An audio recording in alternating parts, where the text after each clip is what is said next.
Olá, boa tarde, amigos telespectadores da TV Cultura Litoral. Começa agora uma nova edição do Opinião Litoral, que recebe hoje, nesta segunda-feira, 6 de janeiro, dois convidados. O colega jornalista Fernando Wagner Chagas, cientista político. Boa tarde, Chagas, é um prazer recebê-lo. Boa tarde, o prazer é todo meu. Bom ano para os telespectadores, bom ano para os internautas. Desculpe os óculos, porém eu fiz uma cirurgia e a iluminação ainda eu estou em fase de adaptação. De recuperação. Isso. Tá aliás, eu peço desculpa que eu já tinha sido convidado, eu não pude vir justamente porque ainda estava na fase de recuperação. Ainda estou, né? Ano novo, vida nova e vista nova. Não, uma visão se vê tudo, só precisa me adaptar à luminosidade. Muito bem, Chagas. Queria também apresentar e saudar a presença da advogada Larissa Paz, ex-secretária da Mulher, da Cidadania, da Diversidade e dos Direitos Humanos da Prefeitura Municipal de Santos. Doutora Larissa, é um prazer recebê-la. Boa tarde. Boa tarde, sempre um prazer estar aqui. E dessa vez, pela primeira vez no ano, nesse ano de 2025, que a gente sempre começa a cada ano com bons auspícios, né? Com boas intenções e acreditando que esse ano sempre será melhor do que aquele que passou, né? E assim, a gente deixa os nossos votos para esse primeiro programa do ano, que eu tenho oportunidade de participar. É o nosso desejo a todos os nossos telespectadores e amigos internautas e que nos acompanham. Muito bem, e agora eu queria chamar o primeiro VT do programa de hoje, que trata de um tema que realmente preocupa a todos, que é a questão da inflação e a questão da subida de preços. Vamos ver, por favor, Matheus. Nos últimos meses, compras maiores no supermercado só a cada 30 dias. Uma vez por mês só que faz despesa. Quem é pensionista não pode, né? Então tem que ser razoável. O carrinho tá ficando mais vazio e com itens imprescindíveis. Agora a gente faz só o que vai precisando mesmo, sem estoque, sem nada, né? Precisou, vem e compra. E garantir o básico está cada vez mais difícil. Enquanto a previsão da inflação de 2024 é de 4,9%, o custo dos alimentos subiu em média 8% nos últimos 12 meses, quase o dobro. E quem mais sofre é a população mais pobre. Tratada como um dos principais alimentos na mesa do brasileiro, a carne bovina foi um dos itens que mais aumentaram de preço nos últimos 12 meses, 18%.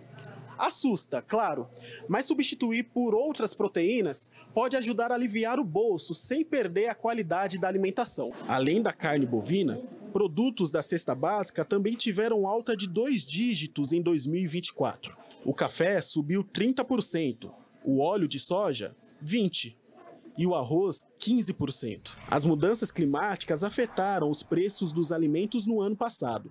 E no início de 2025, outros aumentos terão impacto na inflação. O salário da gente não está acompanhando. Está ficando difícil para a gente, viu? Pois é, difícil para todo mundo, né? Inflação de 4,5%, pelo menos é a previsão, e alta dos preços, na média, 8%. Em alguns casos, carne, óleo, enfim, subindo demais. Tem solução para isso, Chagas? Você que é um especialista nessa questão. Eu falei bom ano, vírgula. A tendência é da inflação dos alimentos continuar pegando, se acentuar e pegar a população de mais baixa renda. Basicamente, 2 motivos. Um foi dito na reportagem. Sim. As condições climáticas do Brasil e do mundo. Sim. Isto interfere muito. O outro ponto é o câmbio. O câmbio, eu acredito que vai ficar em torno de R$6. E o que o câmbio tem que ver com a alimentação? Por exemplo, a agropecuária, os insumos, a alimentação dos bovinos, dos suínos e também das aves, a alimentação deles depende de importação. Claro. E quando aumenta o dólar, aumenta o preço. Sim. Repassa para o produtor e ele vai repassar naturalmente para o consumidor. Varejo. Por isso que muita gente me pergunta por que os números da economia são tão bons e a avaliação do atual governo é aquém das expectativas. É justamente por isso. O cidadão, ele sente o preço da alimentação. Não É no supermercado, né? ele vai todo dia no supermercado, vai na feira, vai no mercadinho. Agora em Santos tem bastante mercadinhos, né? Então ele vai no mercadinho do lado da sua casa e vê que está aumentando. E ele acaba não acreditando que a inflação está em 4,5, deve ficar em 4,6, não passa de 4,8, que é uma inflação razoável para o Brasil. O Brasil, apenas 3 vezes, desde que foi o histórico da implantação da meta, apenas 3 vezes teve uma inflação de 3%. Todas elas são... Mas o impacto na alimentação e principalmente a população de baixa renda. Então, esses 2 motivos, o dólar fundamentalmente e as condições climáticas. A tendência dos preços é se acentuarem no decorrer do ano.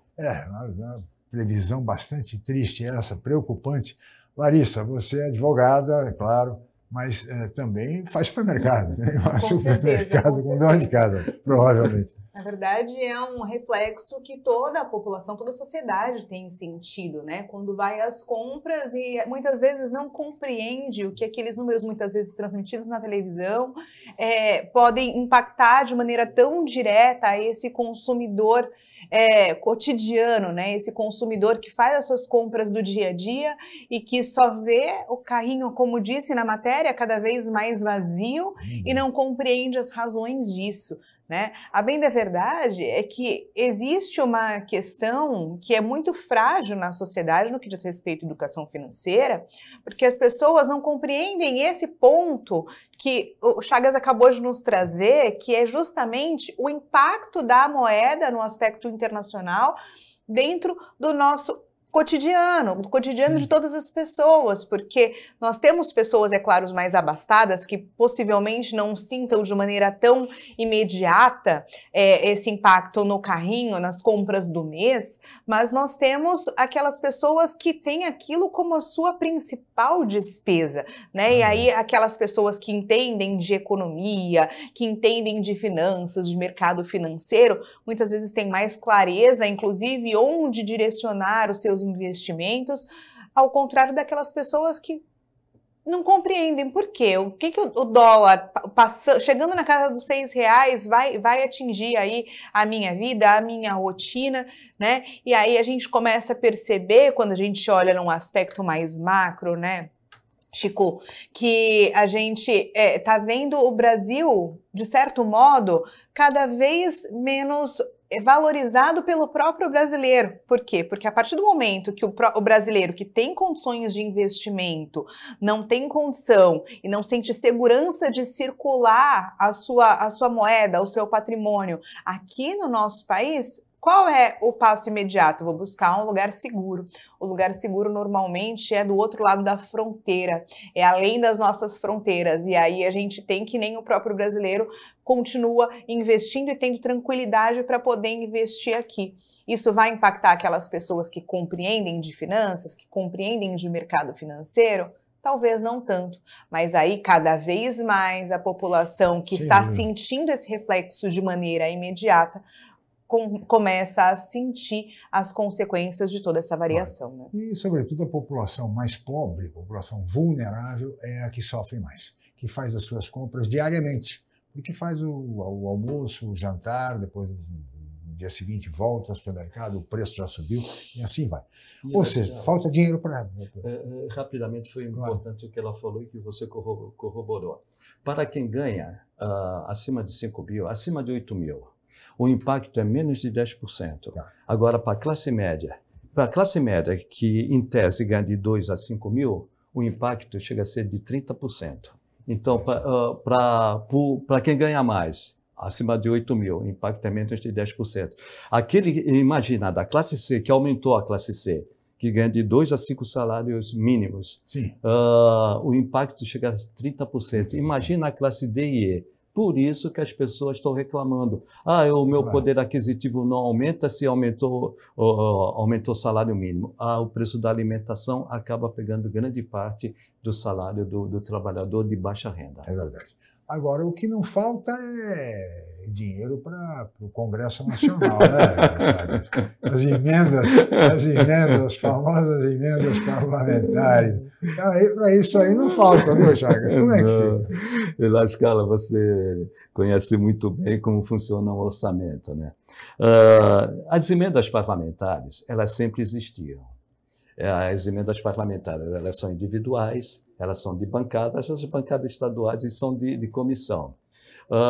Na administração do Congresso, não, da Câmara Federal, do Eduardo Cunha, ele aprovou por uma PEC, as emendas parlamentares impositivas. Até então, o vereador, o deputado estadual e o deputado federal poderiam propor uma emenda, só que essa emenda só seria executada se o executivo quisesse. Claro. Aí foi criado com o Eduardo Cunha, aperfeiçoado na pandemia pelo Lira, criou-se as emendas impositivas. Então, o que são emendas impositivas? São as emendas individuais e de bancada. Sim. Obrigatoriamente, o governo não é nem executar, tem que empenhar. O que é empenhar? É garantir que aquela verba vai destinada para aquele deputado, para aquele parlamentar e vai para o município que ele pediu. Mesmo que não seja realizada durante o ano, vai restos a pagar. Aí, durante a pandemia, devido à urgência, criaram-se as emendas secretas. Sim. O dinheiro público pode ter tudo, menos secreto. Mas agora o STF, Larissa, está propondo, reforçando a transparência dessas emendas, para que saiba exatamente para que setores vão as emendas parlamentares. Veja, o óbvio que precisa ser dito, né, Chico? Porque quando nós falamos de pessoas que nos representam, nós esperamos entender o que essas pessoas estão fazendo onde elas estão efetivamente. O que estão fazendo, com que dinheiro, para onde estão destinando. Então, o princípio da transparência, ele é inerente a qualquer pessoa que se propõe a representar. Não precisaria de uma decisão do STF, né? De jeito nenhum. Tem o artigo 163 da Constituição aí. É óbvio que precisa ser dito. Claro. Dinheiro público, ele deve ter total transparência de origem, de destinação e de todo o caminho que ele tramita da sua origem até o seu destino. E é uma lástima que, infelizmente, o judiciário precise intervir para dizer aquilo que deveria ser óbvio. E é óbvio, né? Que é óbvio, né? E é interessante que, como ela falou, o secreto, ele agride, no mínimo, o princípio da publicidade, que tem que dar transparência. Moralidade, transparência. Mas aí, rapidamente, o STF declarou inconstitucional a secreta. Eles criaram o PIX. O que é o PIX? É uma emenda que pega recursos, manda para a prefeitura, sem isso que ela falou. Eu não sei quem é a mãe, eu não sei quem é o pai e não sei qual é o destino. E gasta como bem entender. Aí, de novo, houve a declaração de inconstitucionalidade, porém está tendo um acerto, porque ia paralisar alguns pontos da máquina. E só para concluir, o absurdo, precisamos cobrir o déficit público de 70 bilhões esse ano. De 200 bilhões que restam de recursos discricionários. O que são recursos discricionários? São recursos que você pode gastar com liberdade, sem nenhuma vinculação. De 200 bilhões, 50 bilhões estão com o Congresso. Um quarto. E quando você precisa fechar as contas, com 70 bilhões. Só para encerrar mesmo, o que isso impacta? Quando cai uma ponte por falta de manutenção, se esse dinheiro tivesse sido destinado, a ponte não teria caído. O que ocorre? Você constrói uma policlínica do lado de uma policlínica, uma unidade básica, uma unidade... Sem critério nenhum. Sem critério nenhum. E sem, como ela falou, a prestação de contas. É verdade. Chagas, Larissa, peço a licença de vocês, nós vamos falar um rápido intervalo, voltaremos em seguida com a opinião.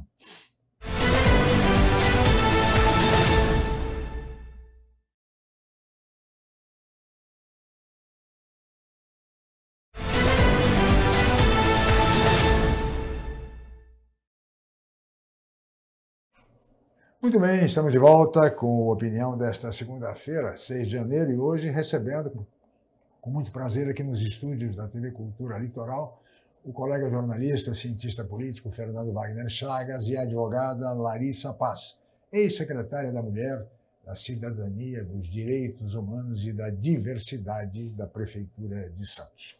Eu queria mostrar agora para os senhores um VT que trata da Casa da Mulher em Santos, que foi recentemente inaugurada, aliás, na gestão da doutora Larissa, né? A Casa da Mulher foi inaugurada ali na Vila Matias. Vamos ver o VT, por favor. A cidade de Santos agora possui um novo espaço dedicado a oferecer acolhimento e suporte para as mulheres da região. Localizado na Avenida Rangel Pestana, número 150, no bairro Vila Matias, o ponto tem como principais serviços o apoio psicológico, social e jurídico, além de cursos de capacitação profissional.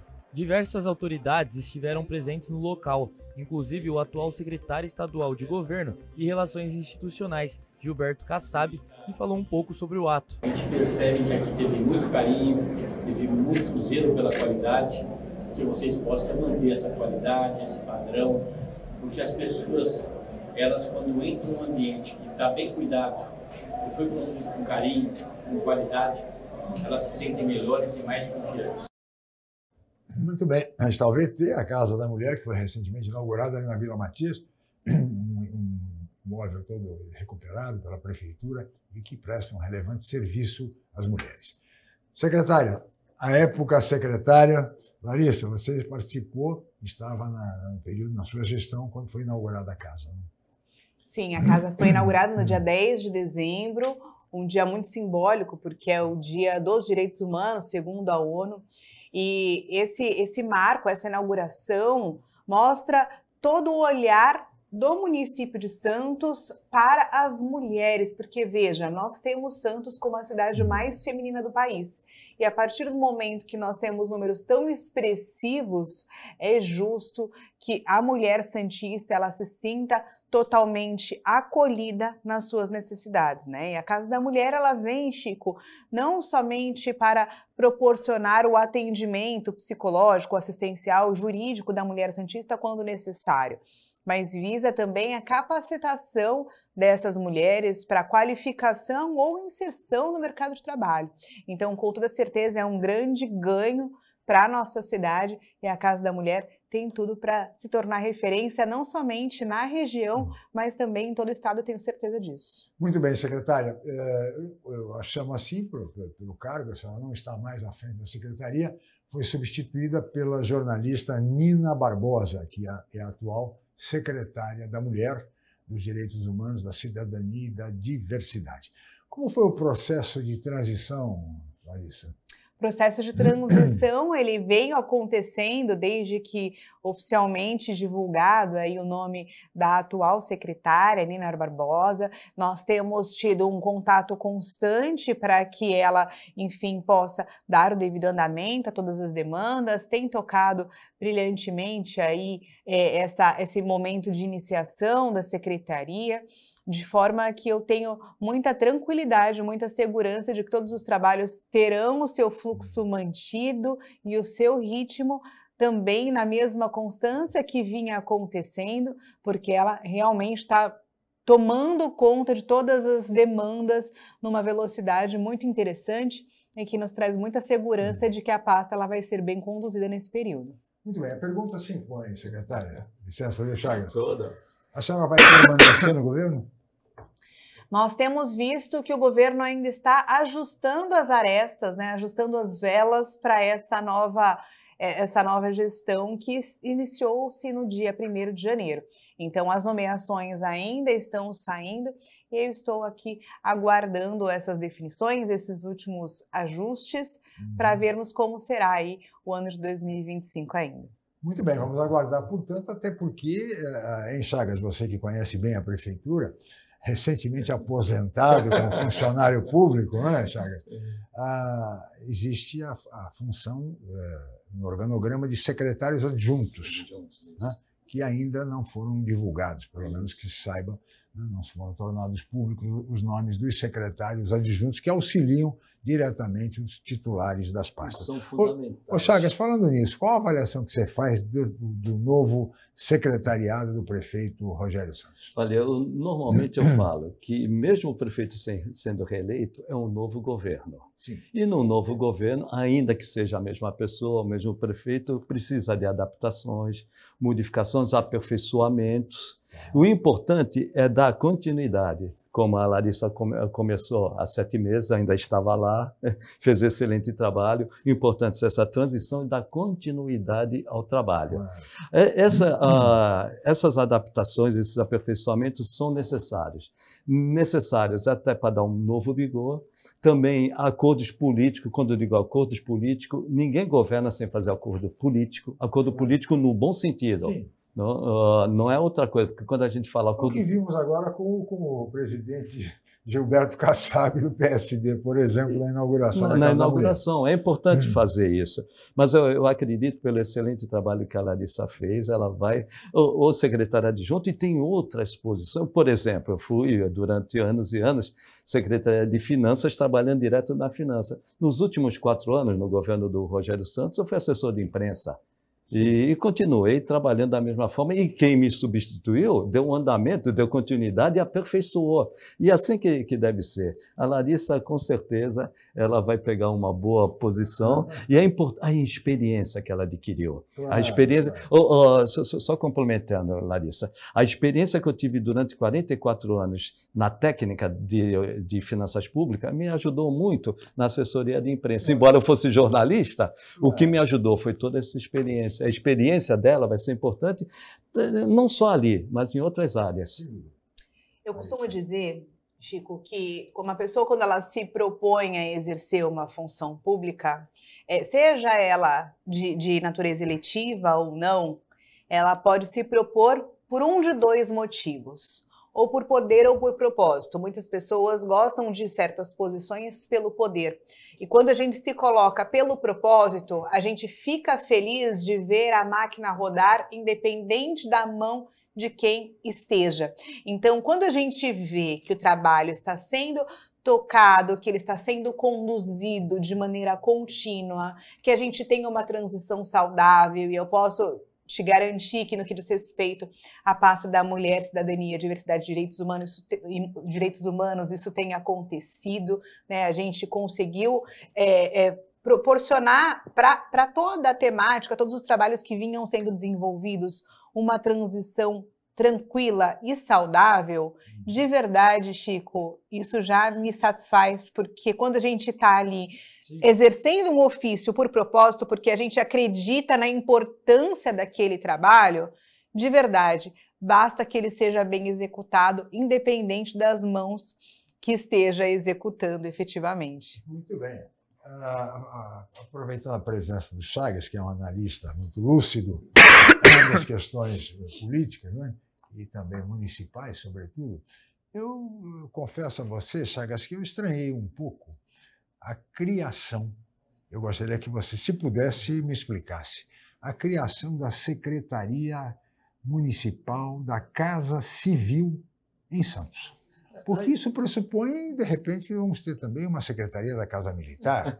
Ou seja, que papel vai exercer a Secretaria da Casa Civil quando sabe-se que a Prefeitura já tem a Secretaria de Governo, que é conduzida até pelo secretário Fábio Ferraz, e tem uma chefia do gabinete, que é exercida até pelo jornalista Rafael Oliva. Eu realmente confesso que eu estranhei a criação dessa secretaria. Olha, nesses 44 anos de prefeitura, eu sempre vi que as secretarias foram aumentando, né, porque a demanda aumentava. Sim. Isso de uma forma geral. Por exemplo, eu vou dar um exemplo aqui. Eu sempre entendi que a administração municipal tinha que ter saúde, educação, assistência social. Agora eu incluo também segurança urbana e também os direitos das mulheres e das minorias. Isso é fundamental. A demanda, e eu percebi muito isso nesse período que eu fui assessor de imprensa, é muito grande da estrutura da prefeitura. Eu entendo que o Rogério Santos, prefeito reeleito, ele manteve o Fábio Ferraz como secretário de governo. Sim. Para cuidar mais das questões institucionais e também da Câmara.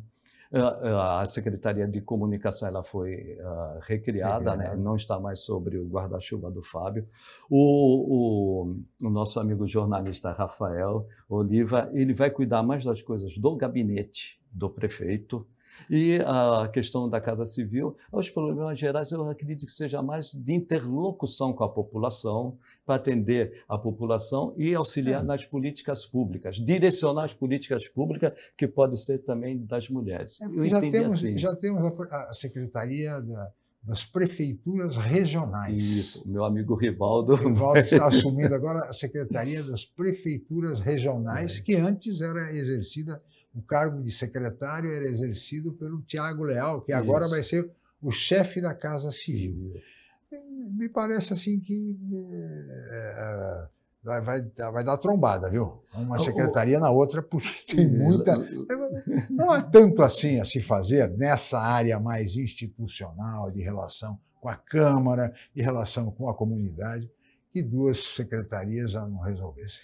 Lascala, eu não discordo, até concordo, porque dentro da administração, às vezes na mesma pasta tem a concorrência e tem um choque. Sim. Aí cabe ao prefeito dar as diretrizes e cada um responder pela sua pasta, sem ciumeira e sem interferir uma na outra. Que pode ocorrer? Pode. Eu mesmo, nesses anos, eu já discuti muito na prefeitura. Quanto ao Rivaldo, eu trabalhei com ele durante muitos anos, ele é uma pessoa muito ativa. Aliás, uma das críticas... Trabalhador. Uma das críticas que eu ouvi, até as pesquisas mostravam, do governo anterior, do Rogério Santos, era a zeladoria da cidade. Como o Rivaldo é uma pessoa que conhece a cidade, eu acho que ninguém conhece mais a cidade do que o Rivaldo, pelo tempo que ele foi secretário de comunicação e depois ouvidor público. E antes foi repórter durante muitos anos do Jornal Tribuna. Isso. Aprontamos muito. Eu e o Rivaldo que nós fazíamos quando fazíamos matérias, né?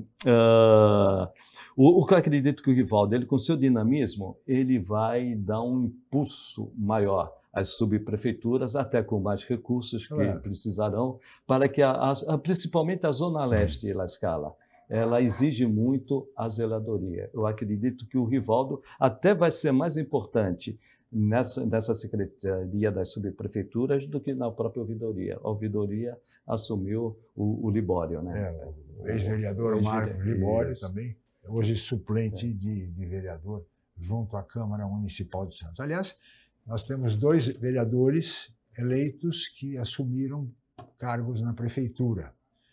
Fabrício Cardoso, do Podemos, que assumiu a Secretaria de Infraestrutura e Serviços Públicos, e o Bruno Orlandi, que volta à Secretaria de Assuntos Portuários e do Emprego. Deixaram a Câmara e, com isso, assumiram o mandato os suplentes, os respectivos suplentes. O médico Adriano Catapreta, no lugar do Bruno Orlandi, e a psicóloga Cláudia Alonso, no lugar de Fabrício Cardoso. São 2 novos vereadores junto à Câmara Municipal. Nós vamos falar sobre isso, entre outros temas importantes, no próximo bloco.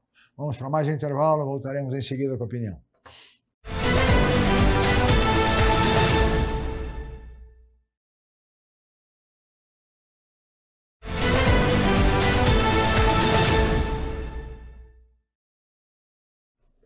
Muito bem, de volta com a opinião desta segunda-feira, dia 6 de janeiro, e hoje recebendo com muito prazer aqui nos estúdios da TV Cultura Litoral a advogada Larissa Paz, ex-secretária da Mulher, de Cidadania, dos Direitos Humanos e da Diversidade.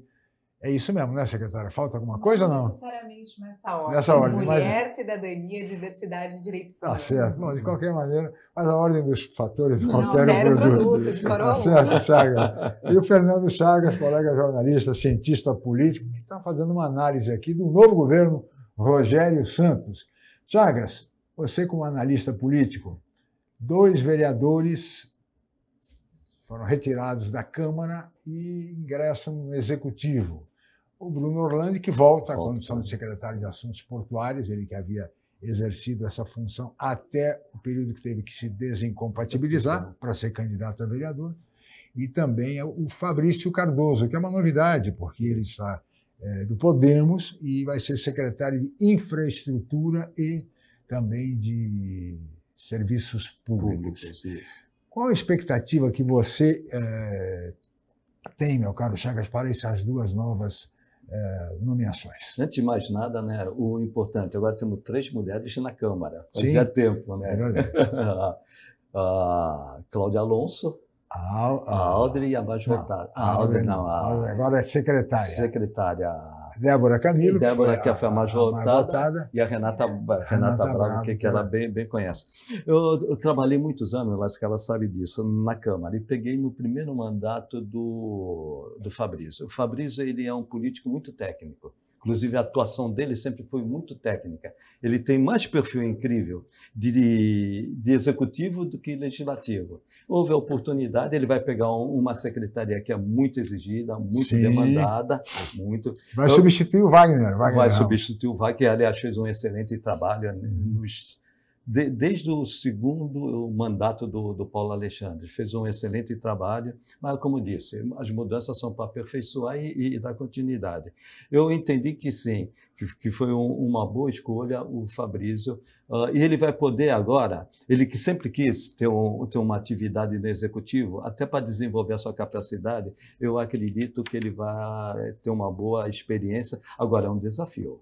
Uma secretaria muito exigida, principalmente na questão do serviço público. Embora os serviços públicos sejam de competência delegada para a subprefeitura, sob comando do Rivaldo, os recursos, na maioria das vezes, saem da secretaria dele. E a infraestrutura, que é fundamental, tanto o Paulo Alexandre como o Rogério foram governos estruturantes. Então, a infraestrutura é dar continuidade àquilo que já está. Eu acredito, até pelo que ele acompanhou muito, e quando eu ia nas audiências públicas, falar inclusive sobre questões urbanas, quem sempre me apertava muito é o Fabrício e mostrou muito conhecimento. Espero que agora ele adquira experiência, e com seu conhecimento ele some com a administração municipal na questão de infraestrutura. É um compromisso, até porque ele pautou muito o seu mandato exatamente por essas cobranças em relação a serviços públicos. Portanto, agora terá a oportunidade de exercer e de resolver aqueles problemas que ele mesmo, como vereador, apontou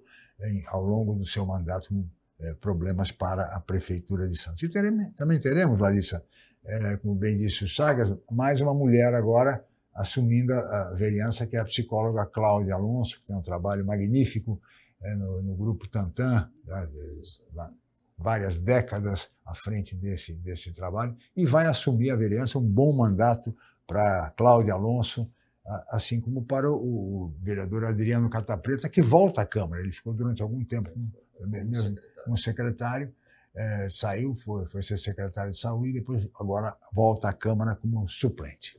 Sem dúvida. Ganhar mais uma mulher no Executivo é um ganho para a nossa sociedade, com certeza. É um ganho para as mulheres santistas, Chico, porque, veja, embora a gente não tenha tido, num primeiro cenário pós-eleição, essa composição de 3 mulheres, então, inicialmente, a gente via a Câmara perdendo representatividade feminina, uma vez que, no mandato passado, nós tínhamos 3 mulheres, Audrey, Thelma e Débora, que nessa última eleição teve aí uma votação muitíssimo expressiva.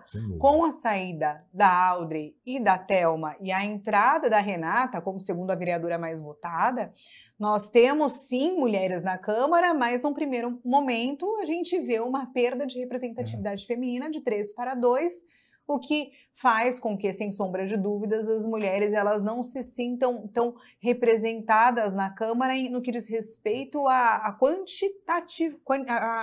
caráter quantitativo, né? Claro. Agora, com a inserção da Cláudia Alonso, uma vez que a gente teve essa mobilização de 2 vereadores para o Legislativo, para o Executivo, a gente tem novamente o Legislativo recomposto com 3 mulheres nos representando na Câmara, e tenho certeza de que toda essa movimentação que aconteceu da Câmara para o Executivo proporcionou ganho nos 2 locais, seja no Executivo quanto no Legislativo, porque, sem sombra de dúvidas, o Bruno, a gente já conhece muito bem o trabalho dele frente à Secretaria de Portos e Emprego, né? Bruno, que também é colega advogado, então já o conhecia da advocacia e sabemos que ele desempenha um excelente trabalho frente a essa pasta. Fabrício, não tenho a menor dúvida de que ele já tem esse movimento de atuação na rua, ele vai com toda certeza desempenhar aí o trabalho brilhantemente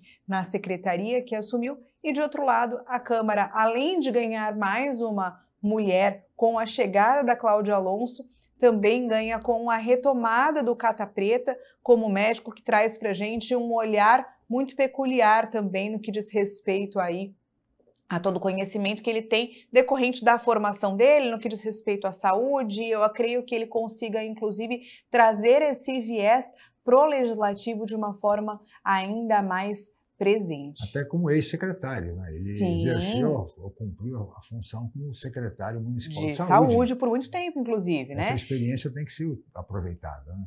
É todo um know-how, não somente de formação, mas de expertise construída aí ao longo da sua carreira. Tenho certeza que são duas pessoas que vêm para somar na nossa Câmara de Santos, com toda certeza. Bem, e a sua expectativa com relação à Câmara, Chagas? Você que acompanha de perto a Câmara, que acabou de eleger agora como presidente o vereador Adilson Júnior, do PP, Partido Progressista, volta à Câmara, acho que pela terceira vez. Pela terceira vez. Como presidente, né? Eleito por unanimidade por todos os seus pares e sucedendo ao vereador Carlos Teixeira Filho, ex-presidente da Casa. Não, acredito que a Câmara ela vai trabalhar, na maior parte, com o governo, naquilo que é interesse do município. Sim. Nós temos, se somar, todos que, mesmo que não fizeram parte, se nós somarmos, nós vamos ter menos 7, nós vamos ter 14, né? 14 vereadores que devem dar apoio para o governo, para a administração municipal, desde que sejam matéria de interesse do município. Claro. Eu vejo que a maior oposição deve surgir pelo PL. PL, como no âmbito nacional e também na Prefeitura de São Paulo, eu acredito que a maior dificuldade que o governo pode ter é com o PL. Porém, o PL, ele sozinho não vai ter força para barrar, vetar, impedir votações importantes do interesse do governo. São 4 do PL, né? São 4 do Mais PL. 3 da esquerda? Da esquerda, é certo. Eu acredito que a esquerda seja até mais fácil, quando eu digo a esquerda, o PT, se forem matérias progressistas, caso da mulher, diversidade, direitos humanos, eu não vejo problema nenhum em o PT apoiar. Agora, eu vejo que a resistência, a oposição maior será do PL. E tem Mas mesmo com 7, o quórum qualificado está garantido. Tá, até para a matéria de lei complementar. Aliás, eu li qualquer coisa que o vereador Carlos Teixeira Filho vai ser o líder do governo. Isso. Será o líder já foi presidente. Tem experiência, portanto. E a importância é isso, você ter um presidente alinhado com o governo e ter também um líder do governo que seja experiente, que foi presidente da Câmara. Eu acredito que o PL, embora ele vá ser sempre uma oposição forte, não tenha força para impedir matérias de interesse da população que seja aprovada. Como você bem falou, 14 passa a matéria complementar, passa a matéria de lei complementar, que é a maioria absoluta. Sim. Eu não vejo muito problema. Agora, vai ter enfrentamento, sim. Quando eu digo enfrentamento, muito barulho. Na área da segurança, especialmente? Segurança, bastante. Por isso eu toquei na segurança urbana. Eu tenho um entendimento que hoje a segurança ela não é só do Estado. Embora na Constituição é do Estado. Porém, eu entendo que hoje nós temos que ter um sistema... Não tem um SUS? No meu entendimento, tem um sistema unificado de segurança pública. Por quê? Porque hoje nós temos uma condição de crime organizado que precisa ter as diretrizes do governo nacional, o Estado cuidando e dá mais... Ela já tem, dá mais atribuições agora no papel à Guarda Municipal. Agora, nesse ponto, eles vão bater pesado. O PL ele vem bater muito, porque também é a matéria deles. O que eu só peço para o PL também é que eles apresentem soluções. Não adianta criticar a questão de pessoas em situação de rua. Qual é a solução para as pessoas em situação de rua? Não adianta só bater, tem que ter propostas. E, de uma forma geral, a segurança, que hoje a sensação no Brasil inteiro é de insegurança. E o município ele está investindo bastante, né? Principalmente na questão do policiamento ostensivo, que dá uma aparência, dá uma sensação de segurança. Temos CCO, mas né? A violência está aí, né, Tá. doutora Larissa? A gente vê, principalmente por parte de São Paulo, no caso da Polícia Militar, realmente tem ocorrido situações trágicas, crianças, balas perdidas, tiroteio, conflito, enfim. A violência está em todos os lugares, no entanto, a gente tem um fato recente que é muito relevante do meu ponto de vista, Chico, que diz respeito à nossa virada do ano aqui em Santos. Nós não tivemos uma ocorrência na zona da Orla, que é a zona com maior movimentação na virada do ano. Então, isso traz para a gente um bom sinal de que as coisas estão caminhando para um bom sentido. De outro lado, existe, como bem dito aqui pelo Chagas, a questão relacionada a pessoas em situação de rua, que foi, sim, um motivo de muito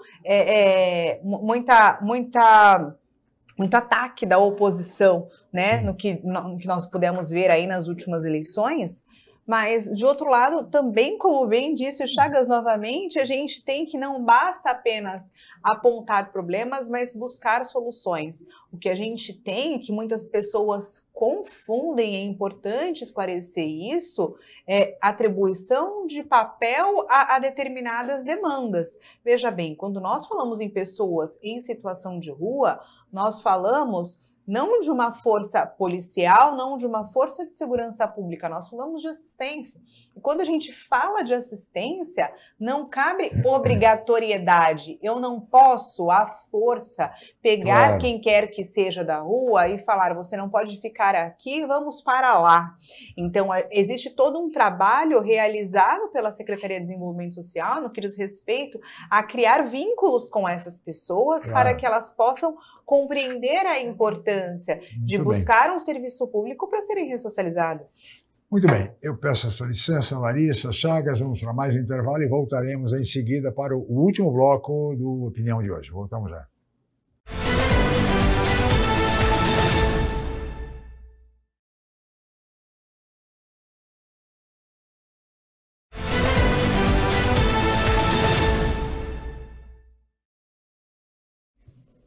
Muito bem, estamos de volta com a opinião desta segunda-feira, 6 de janeiro, e agora vamos para o último bloco do programa, que recebe a advogada Larissa Paz, ex-secretária da Mulher, de Cidadania, dos Direitos Humanos e de Diversidade, e o colega jornalista, cientista político, Fernando Wagner Chagas. Eu queria agora tratar de um tema que foi matéria recente do semanário BocNews, a respeito dos dados do censo do IBGE, dando conta de que aqui na nossa região, na Baixada Santista, nós temos cerca de 17% da população de toda a região vivendo em favelas. Nós temos 313 mil pessoas na região, nas 9 cidades da região, vivendo em favelas. 313 mil. Desse total, em Santos, 46 mil pessoas, algo em torno de 11% da população santista. Né? O número do Guarujá são cerca de mais de 100 mil pessoas vivendo em favelas. É o município que apresenta esse maior número, Guarujá.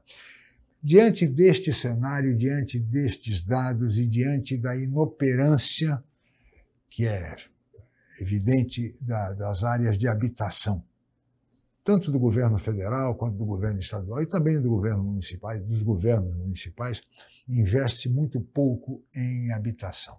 O que fazer, Chagas? Eu vejo que é um dos problemas mais frágeis que nós temos aqui na Baixada Santista, inclusive de Santos. Santos é uma boa qualidade de vida.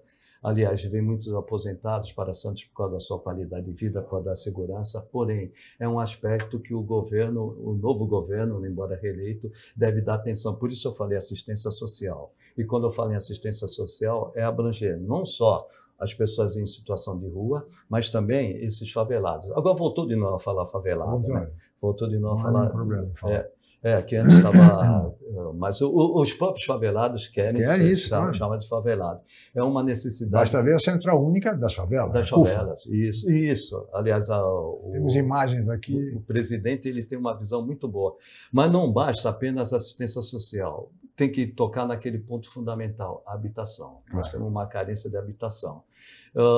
E também, além da habitação, e da assistência social fundamental para não perpetuar isso no futuro, da educação. Sim. Educação para as crianças, senão elas não vão sair, mesmo você dando o melhor de condições de vida, se você não der educação para esse pessoal de menor idade, a adolescência e a infância, sim, a tendência é a coisa se agravar. Eu acredito que esse governo que passou e que deu muita atenção para a questão das enchentes, quando eu digo conseguimos, é porque eu estava na Secretaria de Finanças, recursos para as obras estruturantes contra as inundações. Eu acredito que agora seja um momento de ver com melhor olhar, com melhor atenção, por meio da assistência social, por meio também dos direitos humanos, e habitação, saúde e educação. E habitação, né, Larissa, é dignidade. Essa habitação decente para as pessoas. É não viver em condições, muitas vezes, subhumanas, trágicas até, né? Sujeito a incêndios e toda sorte de problemas que agravam ainda mais essa situação tão difícil, tão dramática. Agora, é um número que me parece muito elevado para a nossa região, que é tida como uma região então, assim, de destaque nacional, 313 mil pessoas vivendo em favelas na região metropolitana da Baixada Santista. É até um esclarecimento importante que a gente precisa trazer aqui, Chico, no que diz respeito à questão dos próprios direitos humanos, né? Porque, veja, muitas pessoas confundem o conceito de direitos humanos e acham que os direitos humanos é uma pauta que só deve ser levantada quando nós estamos falando de pessoas infratoras, né? E, na verdade, não. Direitos humanos são os direitos básicos de qualquer indivíduo. Isso, inclusive, transcende aí o que as pessoas dizem de direita, esquerda, não. Vem antes de todas as coisas, são os direitos humanos, né? E trazer a garantia à moradia, não só é um direito humano também, como devidamente garantido pela nossa Constituição. Eu notei recentemente aí nas primeiras notícias de 2025, a criação de um grupo técnico de trabalho voltado para as zonas periféricas aqui do nosso município, justamente para poder acompanhar esses trabalhos. A gente tem visto aí um movimento importante no que diz respeito ao DIC da Vila Gilda, né, que nós já temos aí uma expectativa de melhoria daquela região. E eu creio que esse é um bom caminho, sim, de nós entendermos a realidade das regiões periféricas do nosso município para atuar de maneira ativa e efetiva nesses bairros, nessas regiões, para que nós possamos diminuir esse percentual, porque de fato ele é relevante, sim, mas a gente precisa não somente atuar naquela realidade já existente, e mais uma vez eu preciso aqui concordar com o Chagas no que diz respeito a nós também trabalharmos a educação das crianças que moram nessas regiões, para que nós possamos, através da educação, proporcionar meios para que elas no futuro tenham oportunidade de buscar as suas moradias também. Lembrando que nós temos uma expectativa de curto, médio e longo prazo, né? Quando a gente fala de crianças, nós estamos falando do futuro, o que não impede que ações imediatas sejam tomadas, como nós temos visto sendo tomadas, e acredito e quero acreditar que veremos resultados adiante. Sem dúvida, porque do ponto de vista estatístico, pode até ser que as pessoas digam, não, mas Santos tem 11% da população em favelas e tal, do ponto de vista estatístico é aceitável, mas do ponto de vista numérico, quantitativo e humano, não se justifica. Sobre o aspecto moral e humano, não se justifica. São, afinal, em Santos, 46 mil pessoas vivendo em favelas, Chagas. E ela tocou num ponto fundamental. A moradia é um direito constitucional de qualquer pessoa. direito à escola, direito à alimentação, direito à saúde, Claro. direito à moradia. E eu acrescentaria, agora é um problema que a gente tem que resolver no macro, principalmente Estado e municípios. E outro ponto fundamental também, a questão da mobilidade urbana em toda a região. Sim. Eu vejo isso que é fundamental também, porque o que está ocorrendo? As pessoas estão saindo de uma cidade que cada vez fica mais onerosa, não tem periferia em Santos, mas tem lugares mais distantes, mas ainda é perto, mas estão indo para São Vicente, Praia Grande, Bertioga, e muitas vezes sem condições de vir para o município trabalhar e estudar. Então, a mobilidade urbana também é outro ponto que a gente tem que tocar.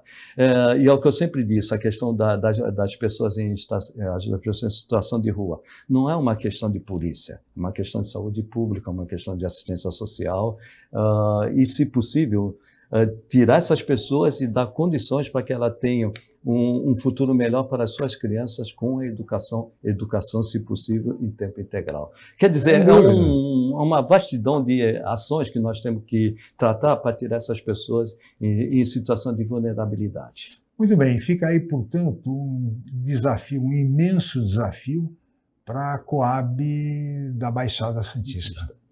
A Coab, a Companhia de Habitação da Baixada Santista, tem aí, esses dados do IBGE, que são dados oficiais, tem aí um desafio imenso e tem que trabalhar muito para que possamos reduzir consideravelmente esses números, não apenas em Santos, em Guarujá, em São Vicente, em toda a nossa região.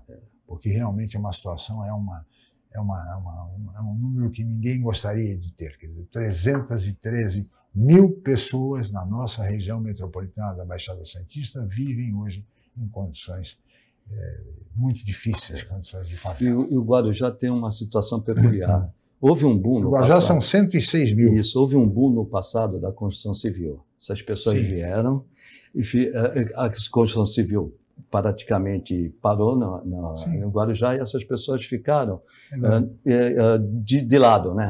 Isso, na periferia, num estado de vulnerabilidade, aí vai do avô para o pai, do pai para o filho, e criou toda essa situação. Então, é um histórico que a gente tem que resgatar e dar condições para essas pessoas. Exatamente. Isso é aí o grande desafio à Companhia de Habitação da Baixada Santista.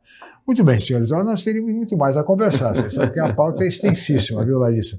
Mas já que falamos bastante da mulher, da Secretaria da Mulher, que foi realizado na gestão da Larissa, enfim, e eu não poderia terminar também saudando aqui mais uma mulher vitoriosa, a grande atriz Fernanda Torres, que recebeu, Larissa, um prêmio Globo de Ouro pela sua atuação magnífica no filme Ainda Estou Aqui, sobre o santista deputado Rubens Paiva.